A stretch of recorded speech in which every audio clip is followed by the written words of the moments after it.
네, 안녕하십니까. 2월 26일 모닝 브리핑 시작하겠습니다.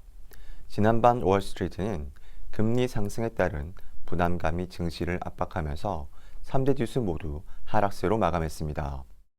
이날 S&P 500은 전일 대비 2.45%, 다우는 1.75% 내렸습니다. 기술주 비중이 높은 나스닥의 경우 3.52% 내리면서 여타 지수 대비 부진한 모습을 보였습니다. 필라델피아 반도체 지수도 5.8% 하락하며 큰 폭의 내림세를 기록했습니다. 미 국채 10년물 수익률은 하루 만에 10bp 이상 급등하면서 1.5% 선을 가볍게 돌파했습니다. 최근 시장 금리는 높아진 인플레이션 기대감을 따라 빠른 상승세를 보이고 있습니다. 이는 경기 회복 신호를 반영한 것이지만 페드의 금리 인상 가능성을 높일 수 있다는 우려도 함께 자극하고 있습니다. 이날 발표된 신규 실업수당 청구 건수가 시장 예상보다 큰 폭으로 개선된 점도 금리 상승을 견인했습니다.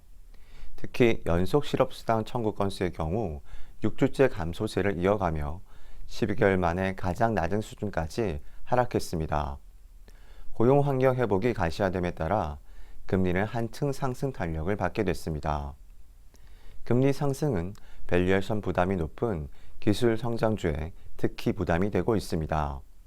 시가총액 상위에 포진한 대형 기술주들은 높아진 금리에 반응하며 일제히 하락세를 보였습니다. 마이크로소프트가 2.4% 내린 가운데 애플과 알파벳 그리고 페이스북이 3%대의 하락률을 기록했습니다. 전에 6%대의 반등을 보였던 테슬라는 이날 8.1% 하락으로 마감했습니다. 엔비디아가 8.2% 내리는 등 주요 반도체 관련 업체들도 약세를 면치 못했습니다. 업종별로 살펴보면 S&P 500 11개 섹터가 모두 내린 가운데 테슬라와 아마존이 포함된 경기 소비재가 3.6% 내리면서 가장 큰 하락률을 기록했습니다.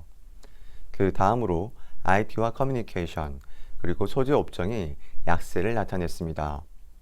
반면 유틸리티와 헬스케어 그리고 필수 소비자와 같은 전통적인 경기 방어주들은 시장 대비 낙폭이 제한된 모습을 보였습니다. 글로벌 증시는 금융위기 이후 지난 10년간 저금리 환경에 적응해 왔습니다. 최근 가파른 금리 상승이 진행되면서 시장의 해석이 분분해진 까닭에 증시 변동성도 함께 커진 것으로 분석됩니다.